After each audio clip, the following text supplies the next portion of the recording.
Hi friends, ಸಮೃದ್ಧ alert YouTube ಚಾನಲ್ಗೆ ತಮ್ಮೆಲ್ಲರಿಗೂ ಆತ್ಮೀಯವಾದ ಸ್ವಾಗತ. ವೀಕ್ಷಕರೇ, ಕರ್ನಾಟಕ ಸರ್ಕಾರ ಲೋಕಸೇವಾ ಆಯೋಗದ ಅಧಿಸೂಚನೆಯ ವಿಶೇಷ ಮಾಹಿತಿಯನ್ನು ಇವತ್ತಿನ ವಿಡಿಯೋ ಒಳಗೊಂಡಿದೆ. ಆ ಮಾಹಿತಿಯನ್ನು ತಾವು ಪಡೆದುಕೊಳ್ಳಲು ಈ ವಿಡಿಯೋವನ್ನು ಸ್ಕಿಪ್ ಮಾಡದೆ ಕೊನೆವರೆಗೂ ನೋಡಿ.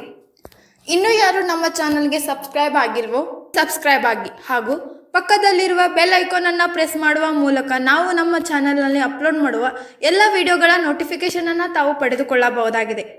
ಬನ್ನಿ ಫ್ರೆಂಡ್ಸ್, ಹಾಗಿದ್ರೆ ಇವತ್ತಿನ ವಿಡಿಯೋವನ್ನು ಸ್ಟಾರ್ಟ್ ಮಾಡೋಣ.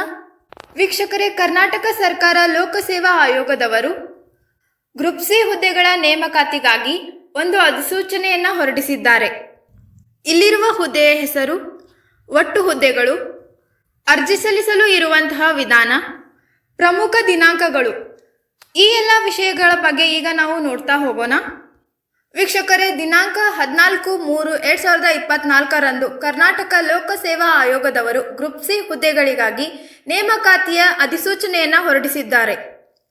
ಇಲ್ಲಿ ನಾವು ಹುದ್ದೆಯ ಹೆಸರನ್ನು ನೋಡೋದಾದರೆ, ಉಳಿಕೆ ವೃಂದದ ಗ್ರೂಪ್ ಸಿ ಹುದ್ದೆ ಇದಾಗಿದ್ದು, ಸಾರಿಗೆ ಇಲಾಖೆಗೆ ಸಂಬಂಧಿಸಿದ ಮೋಟಾರ್ ವಾಹನ ನಿರೀಕ್ಷಿತ ಹುದ್ದೆ ಇದಾಗಿದೆ. ಇಲ್ಲಿ ಒಟ್ಟು ಖಾಲಿ ಇರುವ ಹುದ್ದೆಗಳನ್ನು ನೋಡೋಣ.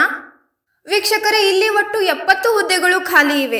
ಇಲ್ಲಿರುವ ಹುದ್ದೆಗಳಿಗಾಗಿ ಇಲಾಖೆಯವರು ಅಭ್ಯರ್ಥಿಗಳು ಅರ್ಜಿ ಸಲ್ಲಿಸಲು ನೀಡಿರುವಂತಹ ಪ್ರಮುಖ ದಿನಾಂಕಗಳನ್ನು ನೋಡೋಣ. ಅಭ್ಯರ್ಥಿಗಳಿಗಾಗಿ ಅರ್ಜಿ ಸಲ್ಲಿಸಲು ಇರುವಂತಹ ಆರಂಭಿಕ ದಿನಾಂಕ 22 ಏಪ್ರಿಲ್ 2024 ಆಗಿದೆ. ಹಾಗೂ ಅಭ್ಯರ್ಥಿಗಳು 21 ಮೇ 2024 ಒಳಗಾಗಿ ಇಲ್ಲಿರುವ ಹುದ್ದೆಗಳಿಗೆ ಅರ್ಜಿಯನ್ನು ಸಲ್ಲಿಸಬೇಕು. ಈಗ ನಾವು ಅರ್ಜಿ ಸಲ್ಲಿಸಲು ಇರುವಂತಹ ವಿಧಾನವನ್ನು ನೋಡ್ತಾ ಹೋಗೋಣ. ಈ ಹುದ್ದೆಗಾಗಿ ಅಭ್ಯರ್ಥಿಗಳು ಆನ್ಲೈನ್ ಮೂಲಕವೇ ಅರ್ಜಿಯನ್ನು ಸಲ್ಲಿಸಬೇಕು ಮತ್ತು ಅರ್ಜಿ ಶುಲ್ಕವನ್ನು ಪಾವತಿಸಲು ಕೂಡ ಕೊನೆಯ ದಿನಾಂಕವನ್ನು ನಿಗದಿಪಡಿಸಿದ್ದಾರೆ. ಆ ದಿನಾಂಕವನ್ನು ನೋಡೋಣ. ಅದು ಕೂಡ 21 ಮೇ 2024 ಆಗಿರುತ್ತದೆ. ಈ ಹುದ್ದೆಗೆ ಸಂಬಂಧಿಸಿದಂತೆ ಅರ್ಜಿ ಶುಲ್ಕವನ್ನು ಯಾವ ಅಭ್ಯರ್ಥಿಯು ಎಷ್ಟು ಪಾವತಿಸಬೇಕಂತ ನೋಡೋಣ. ಸಾಮಾನ್ಯ ವರ್ಗದಲ್ಲಿ ಅರ್ಜಿ ಸಲ್ಲಿಸುವಂತಹ ಅಭ್ಯರ್ಥಿಗಳಿಗೆ 600 ರೂಪಾಯಿಯನ್ನು ನಿಗದಿಪಡಿಸಲಾಗಿದೆ.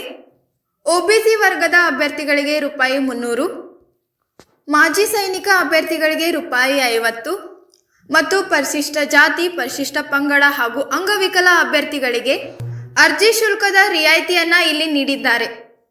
ಸಾರಿಗೆ ಇಲಾಖೆಯ ಮೋಟಾರ್ ವಾಹನ ನಿರೀಕ್ಷಿತರು ಈ ಹುದ್ದೆಗೆ ನೀಡುವ ವೇತನವನ್ನು ಈಗ ನಾವು ನೋಡೋಣ. 33,000ದಿಂದ 62,000ವರೆಗೆ ಈ ಹುದ್ದೆಗಳಿಗಾಗಿ ವೇತನವನ್ನು ನೀಡಲಾಗುತ್ತದೆ. ಈ ಹುದ್ದೆಗಳಿಗಾಗಿ ಅರ್ಜಿ ಸಲ್ಲಿಸುವಂತಹ ಅಭ್ಯರ್ಥಿಯು ಹೊಂದಿರಬೇಕಾದ ಶೈಕ್ಷಣಿಕ ವಿದ್ಯಾರ್ಹತೆಯನ್ನು ಈಗ ನಾವು ನೋಡೋಣ. ಅರ್ಜಿ ಸಲ್ಲಿಸುವ ಅಭ್ಯರ್ಥಿಯು SSLC ಅಥವಾ ತತ್ಸಮಾನ ಪರೀಕ್ಷೆಯನ್ನು ಪಾಸ್ ಆಗಿರಬೇಕು. ಅದರ ಜೊತೆಗೆ diploma automobile course, mechanical engineering, ಇಲ್ಲವಾದರೆ degree in automobile engineering, BE engineering, BTech automobile ಕೋರ್ಸ್ನಲ್ಲಿಯೂ ಸಹ ಪಾಸ್ ಆದಂತಹ ಅಭ್ಯರ್ಥಿಗಳು ಈ ಹುದ್ದೆಗಳಿಗಾಗಿ ಅರ್ಜಿಯನ್ನು ಸಲ್ಲಿಸಲು ಅರ್ಹರಾಗಿರುತ್ತಾರೆ.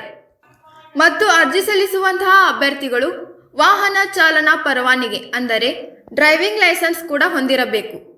ಅಭ್ಯರ್ಥಿಯು ಗಮನದಲ್ಲಿಡಬೇಕಾದ ವಿಷಯ ಏನೆಂದರೆ, ಡ್ರೈವಿಂಗ್ ಲೈಸೆನ್ಸ್ ಹೊಂದಿದ ಅಭ್ಯರ್ಥಿಗೆ ಮಾತ್ರವೇ ಇಲ್ಲಿ ಅವಕಾಶವನ್ನು ನೀಡಲಾಗುತ್ತದೆ. ಅರ್ಜಿ ಸಲ್ಲಿಸುವ ಅಭ್ಯರ್ಥಿಯು ಹೊಂದಿರಬೇಕಾದ ಎತ್ತರವನ್ನು ನೋಡೋಣ. 168 ಸೆಂಟಿಮೀಟರ್ ಎತ್ತರವನ್ನು ಹೊಂದಿರಬೇಕು ಹಾಗೂ ಎದೆಯ ಸುತ್ತಳತೆ 86 ಸೆಂಟಿಮೀಟರ್ ಕಂಪಲ್ಸರಿ ಆಗಿದೆ. ಅಂದರೆ ಪುರುಷ ಅಭ್ಯರ್ಥಿಗಳು ಕನಿಷ್ಠ 86 ಸೆಂಟಿಮೀಟರ್ ಎದೆಯ ಸುತ್ತಳತೆಯನ್ನು ಹೊಂದಿರಲೇಬೇಕು. ಮಹಿಳಾ ಅಭ್ಯರ್ಥಿಗಳಿಗೆ ನಿಗದಿಪಡಿಸಿದ ಎತ್ತರವನ್ನು ನೋಡೋಣ. 157 ಸೆಂಟಿಮೀಟರ್ ಹೈಟ್ ಮತ್ತು 49 kg ತೂಕವನ್ನು ಹೊಂದಿರಲೇಬೇಕು. ಅಂದರೆ ಇಲ್ಲಿ ಮಹಿಳಾ ಅಭ್ಯರ್ಥಿಗಳ ತೂಕ ಒಟ್ಟು 49 ಇರಲೇಬೇಕಾಗಿದೆ.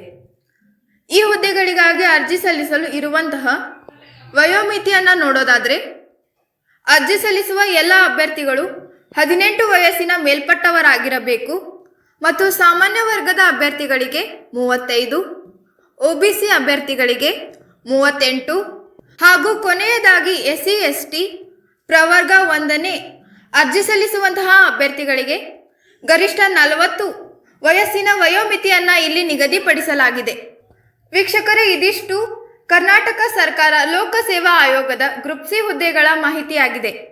ಈ ವಿಡಿಯೋ ನಿಮಗೆ ಇಷ್ಟವಾದಲ್ಲಿ ಲೈಕ್, ಶೇರ್, ಕಮೆಂಟ್ ಮಾಡಿ ಹಾಗೂ ತಾವು ನಮ್ಮನ್ನು ಸಂಪರ್ಕಿಸಿಯೂ ಕೂಡ ಅರ್ಜಿಗಳನ್ನು ಸಲ್ಲಿಸಬಹುದಾಗಿದೆ. ನಮ್ಮನ್ನು ಸಂಪರ್ಕಿಸಲು ಇರುವಂತಹ ದೂರವಾಣಿ ಸಂಖ್ಯೆ 9035592382. ಈ ಸಂಖ್ಯೆಗೆ ಕರೆ ಮಾಡುವ ಮೂಲಕ ಅಥವಾ ತಾವು ವಾಟ್ಸಪ್ ಮಾಡುವ ಮೂಲಕ ನಮ್ಮನ್ನು ಸಂಪರ್ಕಿಸಿ ಯಾವುದೇ ರೀತಿಯ ಆನ್ಲೈನ್ ಸೇವೆಗಳನ್ನು ಪಡೆದುಕೊಳ್ಳಬಹುದಾಗಿದೆ. ಮತ್ತೆ ಇನ್ನೊಂದು ಸರ್ಕಾರಿ ಹುದ್ದೆಯ ವಿಶೇಷ ಮಾಹಿತಿಯೊಂದಿಗೆ ಭೇಟಿಯಾಗೋಣ. ನಮಸ್ಕಾರ.